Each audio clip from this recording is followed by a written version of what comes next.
जयकारा शेरा वालिदा बोल साचे दरबार की जय।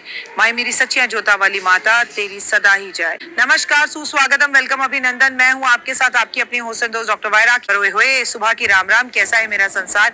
मेरी ख्वाहिश है कि मैं फिर से फरिश्ता बन जाऊं। मेरी ख्वाहिश है कि मैं फिर से फरिश्ता बन जाऊं, माँ से इस तरह लिपटूं कि बच्चा बन जाऊं।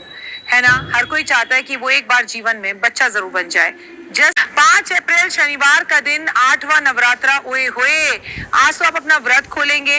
आज तो माता की अष्टमी है, 5 अप्रैल का दिन है और सबसे बड़ी बात शनिवार है। अष्टमी जब भी शनिवार को पड़ती है वो अपने आप में और भी ज्यादा महत्वपूर्ण हो जाती है। नवरात्रि के 8वें दिन कैसे माँ गौरी की आराधना करें और क्या उपाय करें? हर मनुष्य के अंदर 3 गुण होते हैं, तमोगुण, रजोगुण, सतोगुण। प्रकृति के साथ चेतना और नवरात्रि दोनों अगर मिल जाएं तो वो जीवन में आगे बढ़ जाता है। 9 दिनों में पहले 3 दिन तमोगुण की प्रकृति की आराधना करते हैं और अगले 3 दिन रजोगुण की जो है हम प्रार्थना करते हैं और अंतिम के 3 दिन में हम सतोगुण की जो है प्रार्थना प्रभु से करते हैं। आराधना का महत्व होता है, प्रकृति की आराधना का महत्व होता है। हम सभी नवरात्रों में माँ दुर्गा, लक्ष्मी, सरस्वती, इन तीनों देवियों की आराधना करते हैं और माँ से मनोकामना मानते हैं। बल्कि सभी जीव जंतु चेतन रूप में माँ के सामने स्थिर होते हैं। तब भी ऐसा कहा जाता है, या देवी सर्वभूतेषु विद्या रूपेण संस्थिता, नमस्तस्ते नमस्तस्ते नमस्तस्ते नमो नमः। या देवी सर्वभूतेषु शक्ति रूपेण संस्थिता, नमस्तस्ते नमस्तस्ते नमस्तस्ते नमो नमः। नवरात्रि में माँ के कई रूपों की जो है वो पूजा की जाती है। नवरात्रि में माँ के कई रूपों को निहारने का उत्सव और त्योहार है। जैसे कोई बच्चा अपनी माँ के गर्भ में 9 महीने रहता है, वैसे ही हमारा स्वयं से प्रकृति के साथ ध्यान इन 9 दिन में होता है। हम कम खाते हैं, कम सोते हैं, हम ब्रह्मचर्या का पालन करते हैं, कुदरत के पास रहते हैं, प्रभु का नाम लेते हैं, पेड़ पौधों की पूजा करते हैं, दान पुण्य करते हैं। इन 9 रातों का महत्व भी बड़ा अजीब ही है, जिनकी चर्चा मैं आपके साथ पिछले कई दिनों से कर रही हूँ। चलिए आज बिना समय गवाए मैं आपको आज के 8वें नवरात्रे के बारे में बताती हूँ। नवरात्रि के 8वें दिन माँ गौरी की पूजा की जाती है। इस दिन कन्या पूजन भी किया जाता है। उनकी पूजा का विधान है। कन्या पूजन को लेकर पूरी जानकारी मैंने आपके साथ पीछे एपिसोड में जारी कर लिया है। अगर कन्या पूजन कैसे करें, क्या करें, आपने वो वीडियो नहीं देखी है तो जरूर देखें। और क्या सावधानियां बरतनी है ये भी देखना जरूरी है। ये बातें मैं आपको बताऊंगी कि आज की माँ, आज आप अपना व्रत खोलेंगे, 7-8 दिन से आप भूखे होते हैं, सडनली आप खाना खाते हैं, तो एकदम से खाना ना खाएं। सबसे पहले बात करें माँ गौरी के स्वरूप की, तो कहानियों में और कथाओं में और हमारे पुराणों में ये मान्यता के अनुसार माँ गौरी का रंग एकदम गोरा है। वहीं पर उनकी 4 भुजाएं हैं। माँ गौरी भगवान शिव की अर्धांगिनी है, इसलिए भगवान शिव के साथ विराजमान रहती है। माँ गौरी की आराधना करने से हर मनोकामना पूर्ण होती है। साथ में ये भी कहा जाता है कि जिस युवक या युवती का विवाह नहीं हो रहा, विवाह में अड़चने आ रही हैं, रिश्ता बार बार आकर टूट जाता है, या वो माँ गौरी की अगर आराधना करता है, माँ गौरी की कृपा उस पर होती है और उसे एक अच्छा जीवन साथी मिलता है।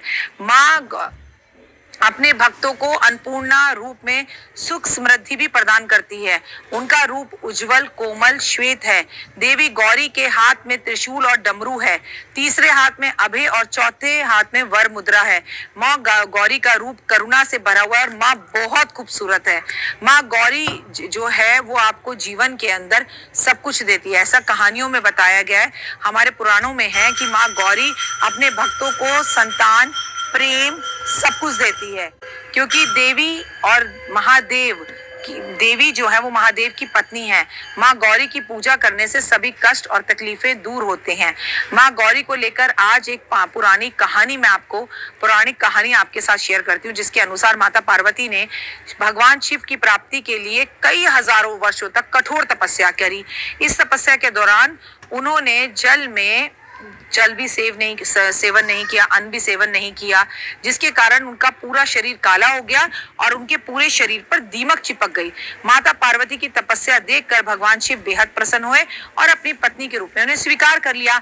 महादेव की उनकी तपस्या से बेहद प्रसन्न हुए, लेकिन जब उनका शरीर देखा तो काला पड़ चुका था। तब महादेव ने अपनी जटाओं से गंगा निकालकर पार्वती माँ पर छिड़की, जिससे उनका पूरा शरीर शुद्ध हो गया और दोबारा से चमकदार गौण वर्ण वाला सुंदर गोरा सफेद रंग वाला हो गया, इसीलिए उन्हें महागौरी के नाम से जाना जाता है। माँ गौरी की पूजा करने से आपके जीवन में आ रही सभी परेशानियां दूर होती हैं। आपको सुबह 5:15 पर इनकी पूजा करनी चाहिए, 9:16 तक कर सकते हैं।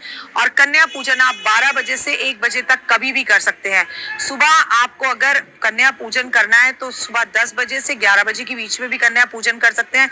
माँ गौरी की पूजा करने से पहले आप स्नान आदि कर कर माँ गौरी को आपने जहाँ चौकी पर बिठाया वहीं पर सफेद पुष्प अर्पण करिए, उनका नमस्कार करिए, गंगा जल उन पर छिड़किए जरूर आज के दिन, सफेद चंदन सफेद पुष्प अर्पण करिए। और माँ गौरी को भोग में आज हलवा, छोले, पूरी और चने की सब्जी का भोग लगाइए और उसमें कुछ पैसे रखिए। उसमें जो नारियल कलश पे रखा था वो तोड़कर माँ को भोग लगाइए। आज आरती करिए, क्षमा याचना कीजिए, फिर ये सारा प्रसाद अपने प्रसाद में मिलाकर कन्याओं में बांट दीजिए।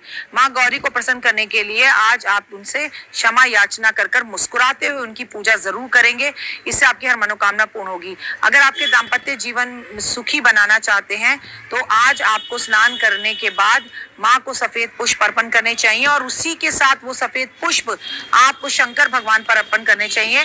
और दुर्गा सप्तशती का पाठ आज रात को जरूर करें, भले ही सुबह आप कन्या पूजन कर दें।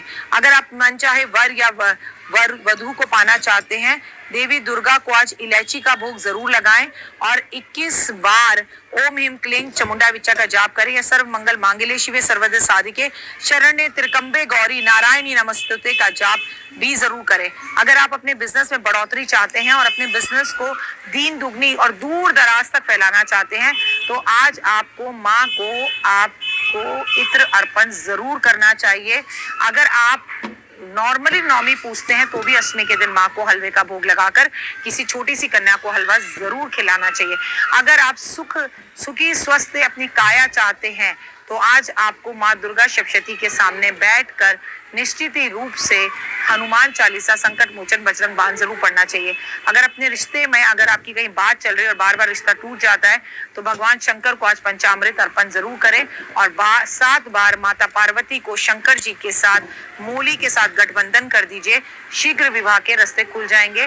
और आज माँ को श्रृंगार का सामान अर्पण करना बिल्कुल ना भूलें। अगर आपको किसी भी चीज से भय लगता है और आपका काम शुरू होने से पहले ही खत्म हो जाता है तो आज 5 के पान पत्तों पर 5 सुपारी रखकर माँ के समक्ष आप ये जो है मंत्र करें, ओम ह्रीं क्लीं चामुंडा विच्चा, और माँ को अर्पण कर आए। आज आप अपने जीवन में खुशहाली लाने के लिए माँ को निश्चित रूप से शहद का भोग लगाएं। अगर पिछले कई दिनों से आपका स्वास्थ्य लगातार परेशान है और आप बहुत परेशान हैं तो आज माँ को संतरे का भोग जरूर लगाएं और मंदिर में घी का दान कर आएं। एक बात आप अपने जीवन में हमेशा याद रखिए कि आप जीवन को खूबसूरत और बढ़िया बनाना चाहते हैं तो आज आपको अपने कलश को कैसे उठाना है, कन्या पूजन कैसे करना है, श्रृंगार जो माँ को अर्पण किया था उसका क्या करना है, ये समस्त तरह की जानकारी चाहिए तो मैंने इसके लिए आपके साथ एक वीडियो शेयर करी है।